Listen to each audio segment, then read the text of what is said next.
23 avril, l'humanité a célébré ce mercredi la journée mondiale du livre et du droit d'auteur. Objectif, promouvoir la culture de la lecture, l'un des moteurs de développement dans le monde. Hommage au pape François, les fidèles catholiques du monde entier ont pris d'assaut la basilique Saint-Pierre du Vatican, une manière pour eux d'honorer le souverain pontife.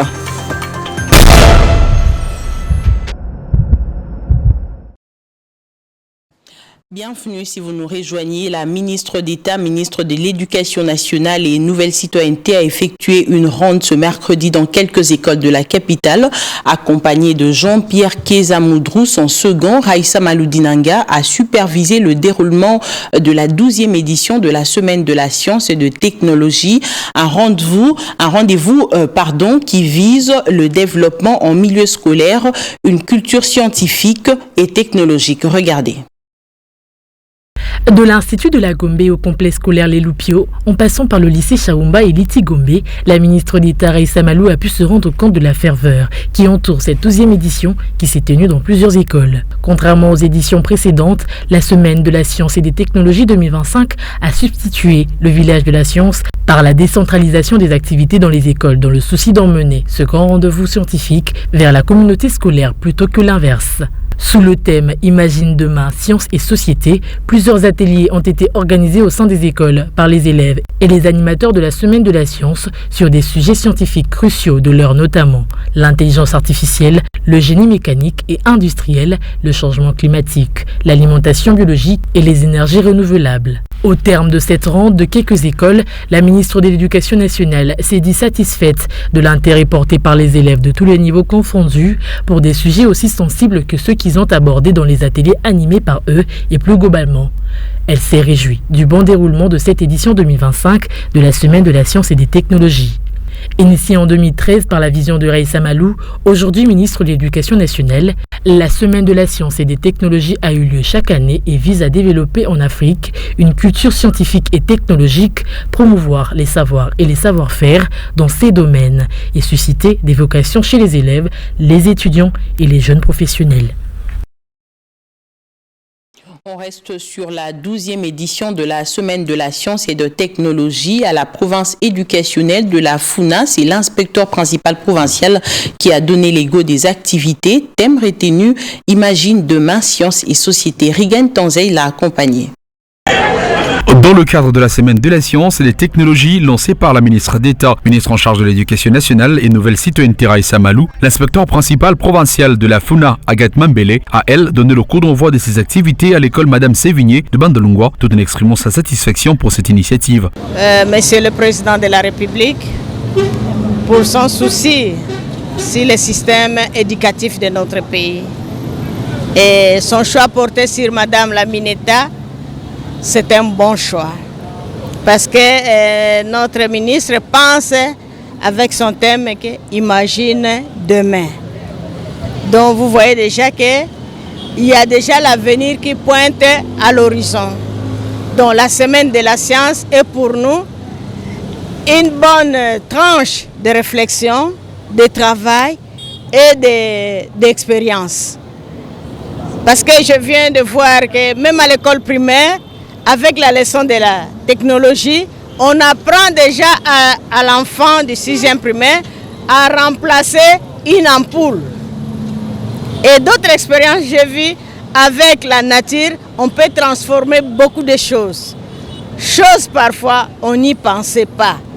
Pour le coordonnateur des écoles, Madame Sévigné, ces activités sont d'une importance capitale pour la génération future qui constitue la relève de l'avenir de la RDC. Je tiens tout d'abord à remercier Madame notre ministre de l'Éducation et de la Nouvelle Citoyenneté pour cette grande initiative. Cette semaine, c'est une semaine de la science et des technologies, comme je l'ai dit. Et ça, dans notre cadre de formation, dans notre cadre de l'éducation, ça fait partie du génie créateur, même de nos enfants. L'IPP a ensuite visité les différents stands où elle a reçu les explications sur le bien fondé de la Semaine de la Science. Et dans un chapitre un peu plus similaire, c'est ce 23 avril que le monde a célébré la Journée mondiale du livre et du droit d'auteur pour cette année 2025. C'est la ville de Rio de Janeiro dans le Brésil qui a été choisie comme capitale mondiale du livre par l'Organisation des Nations Unies pour l'éducation, la science et la culture UNESCO. Le livre, vous devez le savoir, sont des vecteurs essentiels pour accéder, transmettre et promouvoir l'éducation, la science, la culture, mais également l'information dans le monde entier. Regardez. Chaque 23 avril, le monde célèbre la journée du livre et des droits d'auteur. Cette journée est instituée par l'UNESCO pour promouvoir la lecture, l'industrie éditoriale et la protection de la propriété intellectuelle à travers les droits d'auteur. À l'occasion de la journée du livre, une capitale mondiale du livre est choisie par l'UNESCO et des organisations internationales représentant les 3 principaux secrets de l'industrie du livre, maisons d'édition, librairies et bibliothèques. Les villes sélectionnées s'engagent à promouvoir le livre et la lecture pour tous les groupes d'âge et dans tous les secteurs de la société. Cette année, la ville brésilienne met en œuvre un projet qui souligne la façon dont les livres peuvent apporter un changement social. Notons que le 23 avril marque aussi la naissance ou la mort d'éminents écrivains tels que Maurice Struan, Vladimir Nabokov, Joseph Pla. Sensibilisation à l'éveil patriotique, le membre du gouvernement souminois s'adonne à cœur joie. Tenez, ce mercredi, c'est le vice-ministre de l'Éducation nationale qui a prêté sa voix et son cœur à cette dynamique collective. Jean-Pierre Kezamoudrou a récité le serment du citoyen. Son engagement réaffirme donc que cette campagne n'est pas un simple message, c'est une ligne d'action, un cap éducatif, une responsabilité partagée. On l'écoute. Je jure de servir en toutes circonstances, avec fidélité et loyauté, la République démocratique du Congo, d'aimer et de respecter mes compatriotes, de protéger le bien commun et de promouvoir l'unité et la fraternité nationale. On va prendre le large pour les provinces de la République démocratique du Congo. La rentrée scolaire a été effective dans le Kasaï central 1 où le directeur provincial a effectué une ronde dans quelques écoles de sa juridiction. Le Proved est allé se rendre lui-même compte du bon déroulement de cours. Le point avec Fabrice Kabamba depuis la ville de Kananga.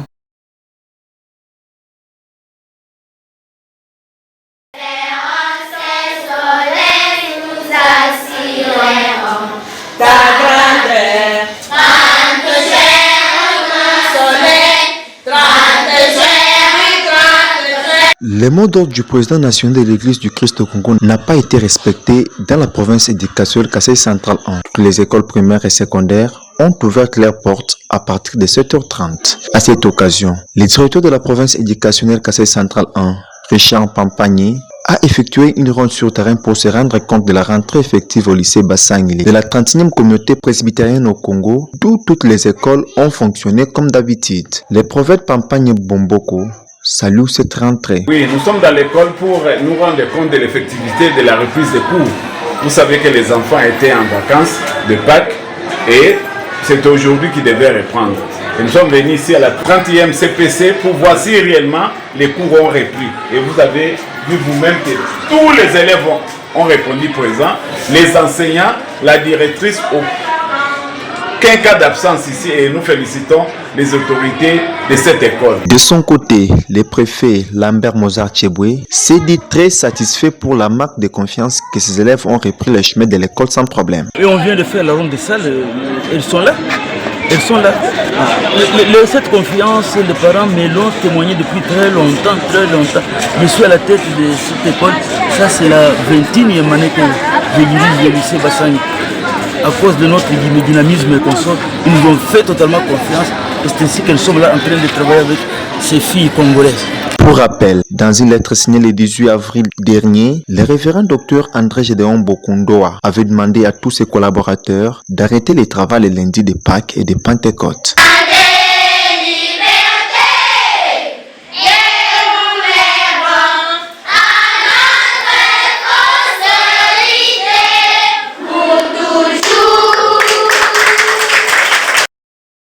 Et dans cette même partie du pays, ouverture ce mercredi de la formation sur la tenue correcte des formules de l'inspection itinérante organisée à l'intention des inspecteurs itinérants. L'objectif est d'améliorer leur performance sur le terrain. C'est dans la salle Baba Jean-Robert de l'Institut technique industriel de Kato Kaitika qu'a été lancée la session de formation de 3 jours destinée aux inspecteurs itinérants de toutes les sous-divisions de la province éducationnelle de l'UNC Kasaï Central 1. Dans son mot de bienvenue, l'inspecteur principal provincial Jean Makasinga Aguimondo Magel a souligné l'importance de cette formation axée sur la tenue correcte des formules de l'inspection itinérante. Il a rappelé que cette remise à niveau sera un atout majeur pour améliorer l'efficacité du travail des inspecteurs. Cet atelier que vous aurez le privilège de lancer tout à l'heure porte sur la tenue correcte de formules de l'inspection itinérante, avec comme préoccupation majeure l'amélioration de la prestation de l'inspecteur sur terrain. Comme la formation continue offre aux bénéficiaires l'opportunité de développer de nouvelles compétences, j'ose croire qu'au terme de cet atelier, les connaissances seront renforcées dans des domaines spécifiques. Prenant la parole, le directeur provincial de l'éducation nationale et nouvelle soigneté Kasaï Central 1, Richard Pampagne Bomboko, a salué les efforts inlassables du chef de l'État pour rehausser la qualité de l'enseignement en RDC. Il a exhorté les participants à tirer pleinement profit des 3 jours de formation. Dans le cadre de l'amélioration de notre système éducatif, le gouvernement de la République démocratique du Congo s'est doté de la stratégie sectorielle de l'éducation et de la formation. Parmi les 3 axes prioritaires définis dans cette stratégie figure l'amélioration de la qualité des apprentissages.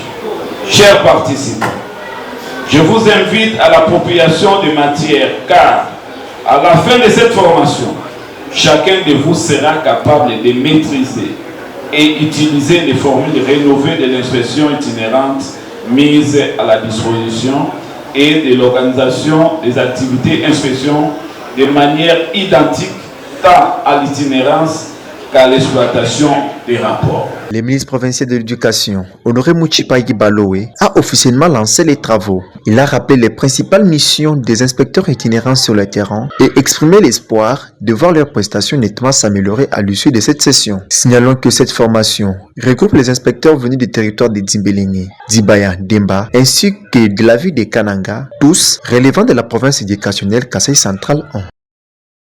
Et puis un mot du basketball dans ce journal. Sachez que les léopards de moins de 16 ans affûtent leurs armes pour la ville de Lubumbashi et un autre à Kinshasa en prévision de leur participation aux éliminatoires de la Coupe du Monde Zone Afrique.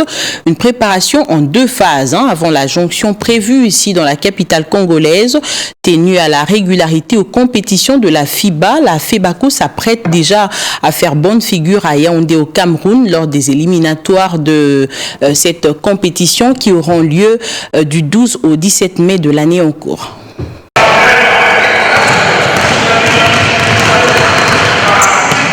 Et dans l'antre du Stadium Maboussa au complexe Omnisport Stade des Martyrs, on y trouve les léopards constituant le groupe de Kinshasa, appelé en sélection, qui travaille d'arrache-pied sous la supervision du sélectionneur adjoint en attendant la jonction avec ceux qui doivent venir de Lubumbashi.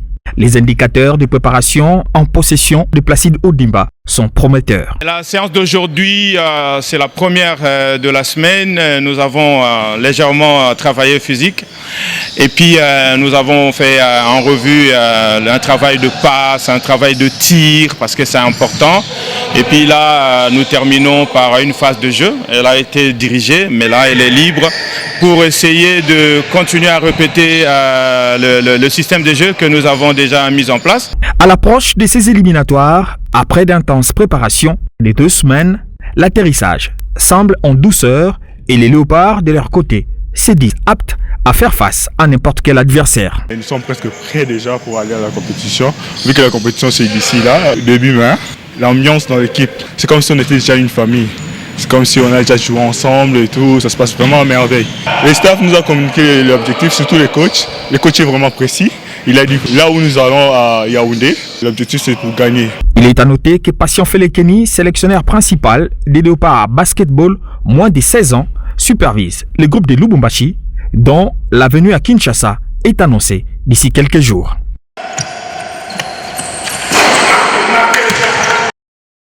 On se rend à Rome où une longue file d'attente est aperçue sur la place Saint-Pierre au Vatican. De milliers de fidèles catholiques du monde y sont venus rendre hommage au souverain pontife dont la dépouille mortelle est exposée depuis ce matin dans la basilique. Décédé, vous vous rappelez, le lundi 21 avril dernier, le pape François aura des funérailles dignes de ce nom à partir de ce samedi 26 avril en cours. Le détail avec Aurélie Bilala et Bénédicte Ontoya.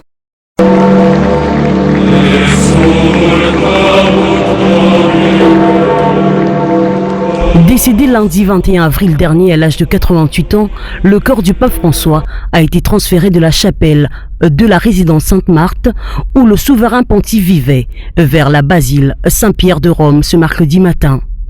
Une étape importante dans le protocole des obsèques du Saint-Père, puisque le fidèle du monde entier pourrait lui rendre un dernier hommage avant le funérail prévu samedi, en présence de nombreux chefs d'État. Ponctuée de chants et de prières, cette procession a démarqué à 9h, heure italienne, et a rassemblé de milliers de croyants sur la place Saint-Pierre, sous le soleil romain.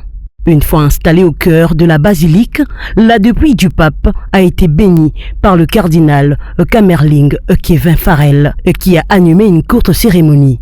Notons que c'est le samedi 26 avril prochain que se dérouleront ces obsèques à la basilique Sainte-Marie-Majeure à Rome. Place à la question aux écoliers, une sélection de Joyce Awa Chibonga.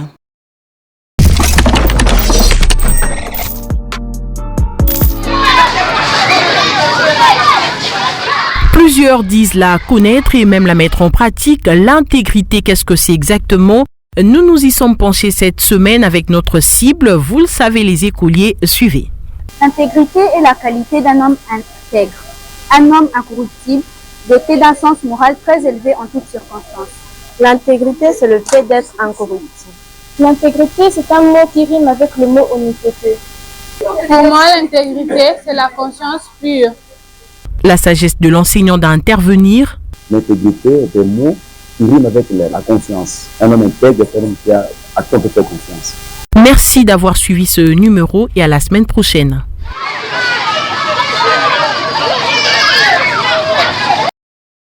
Fin de ce tour d'horizon d'actualité. L'info revient dans moins d'une heure. Dieu procure la paix en RDC.